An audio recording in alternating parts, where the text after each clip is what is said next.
Hello दोस्तों, आप सभी का स्वागत है हमारे यूट्यूब चैनल में। दोस्तों, आज हम इस वीडियो के माध्यम से जानेंगे कि 5PS क्या होता है, 5PS की उत्पत्ति कहाँ हुई, 5PS कितने प्रकार का होता है, 5PS के क्या क्या लाभ हैं। तो आप वीडियो के लास्ट तक बने रहें। दोस्तों, 5PS की उत्पत्ति सबसे पहले जापान में हुआ और इसे सबसे पहले जापान की मैन्युफैक्चरिंग कंपनी टोयोटा ने 5PS का उपयोग किया और टोयोटा प्रोडक्शन सिस्टम का नाम दिया, जो बाद में 5PS एक्टिविटी के नाम से फेमस हुई या इसे 5PS के नाम से जाना गया। 5PS क्या होता है दोस्तों? 5PS सिस्टम एक जापानी टूल है जिसका उपयोग वर्क प्लेस मैनेजमेंट के लिए किया जाता है।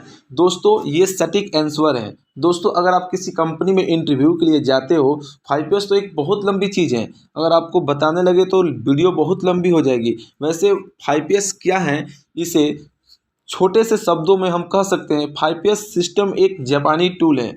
जापानी टूल इसलिए है क्योंकि इसका आविष्कार जापान में हुआ था। 5PS सिस्टम एक जापानी टूल है जिसका उपयोग वर्क प्लेस मैनेजमेंट के लिए किया जाता है। दोस्तों, 5PS कितने प्रकार का होता है? 5PS 5 प्रकार के होते हैं। दोस्तों, 5PS का आविष्कार जापान में हुआ था, तो इसे जापान के भाषा में भी 5PS को बताया गया है, हिंदी में भी 5PS को बताया गया है, इंग्लिश में भी 5PS को बताया गया है। तो दोस्तों, जापानीज लैंग्वेज में थोड़ा सा ये कंजेस्टेड लगता है थोड़ा बोलने में, लेकिन दोस्तों ऐसा नहीं है कि अगर आप हिंदी या इंग्लिश में बताते हो तो आपका आंसर सही नहीं माना जाएगा। आपको बस पता होना चाहिए 5PS क्या चीज़ होता है, कैसे हम कंपनी में उसका यूज कर सकते हैं, उसके क्या क्या फ़ायदा होते हैं। तो दोस्तों, अगर हम जापानीज में 5PS को अगर कैसे एक्सप्लेन किया गया वो मैं बताता हूँ। पहले एस को हम कहते हैं सीरी, दूसरे को सेटोन बोलते हैं, तीसरे को सीसो बोलते हैं, चौथे को बोलते हैं सिकेत्सु और पांचवों को सिकेत्सुके। दोस्तों, अगर इंग्लिश की बात करें तो पहले को शॉर्ट बोलते हैं, तीसरे को सेट इन ऑर्डर बोलते हैं,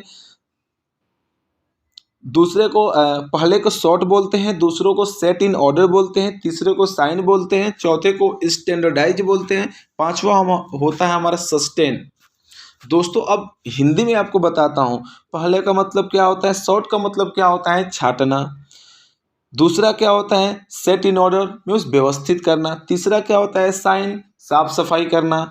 चौथा होता है आपका स्टैंडर्डाइज, मानकीकरण करना। पांचवा होता है सस्टेन मीन्स बनाए रखना, डिसिप्लिन हो गया। अब दोस्तों, मैं एक एक आपको समझाता हूँ कि ये जैसे कि शॉर्ट का मतलब क्या होता है। शॉर्ट का मतलब दोस्तों छाटना होता है। अगर कोई भी कंपोनेंट या पार्ट कंपनी में मिक्स है तो उसे पहले हमें अलग अलग करना चाहिए, उसके बाद अलग अलग उसे छाटना चाहिए, अलग अलग करना चाहिए, उसके बाद उसे व्यवस्थित करना चाहिए, व्यवस्थित करने के बाद उसकी साफ़ सफाई करनी चाहिए, साफ़ सफाई करने के बाद उसे आइडेंटिफिकेशन करना चाहिए। जो हमारा चौथा है उसका मतलब होता है आइडेंटिफिकेशन करना, मानकीकरण करना। जैसे कि this location for micrometer, this location for vernier calliper, this location for stapler, this location for hammer, this location for tape box. ऐसे आपको जैसे कि लोकेशन फिक्स करना चाहिए, जैसे कि वहाँ पे आइडेंटिफिकेशन होना चाहिए।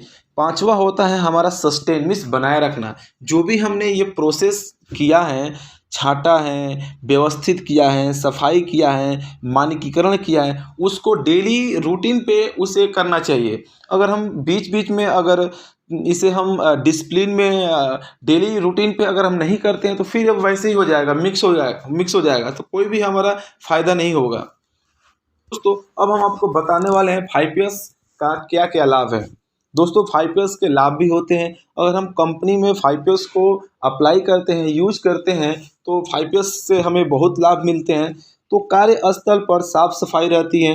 दोस्तों, अगर 5PS अप्लाई करते हैं तो कार्यस्थल पर साफ सफाई रहती है, कम समय में अधिक उत्पादन होता है, कंपनी में दुर्घटना होने के जो मौके होते हैं, जो चांस होते हैं, वो कम हो जाते हैं। दोस्तों, अगर दूसरे लाभ की बात करते हैं तो कर्मचारी में कार्य करने का उत्साह होता है। तीसरा होता है दोस्तों सुधारित कार्यस्थल का व्यवस्थापन। कार्यस्थल जो हमारा होता है थोड़ा अच्छा दिखता है, कार्यस्थल का बेहतर उपयोग। हम अगर सिस्टमेटिक कोई भी कंपनी में सामान रखते हैं, कंपोनेंट रखते हैं, तो कार्यस्थल का बेहतर उपयोग कर सकते हैं। वस्तु पता लगाने में आसानी होती है, समय की बचत होती है, उत्पादकता और दक्षता में सुधार होता है। दोस्तों, अब लास्ट में मैं दोस्तों मुझे आशा है कि आप लोग को 5S क्या है ये समझ में आया होगा। 5S कितने प्रकार का होता है, 5S के लाभ क्या है, 5S की उत्पत्ति कहाँ हुई है, ये आपको समझ में आ गया होगा। ठीक है, तो दोस्तों वीडियो को मैं यहीं पे एंड करता हूं, और मुझे उम्मीद है अगर आपको वीडियो अच्छा लगा तो हमारे वीडियो को लाइक कीजिए, अगर हमारे चैनल को सब्सक्राइब कीजिए। फिर अगले वीडियो में मिलते हैं, तब तक के लिए बाय बाय, टाटा।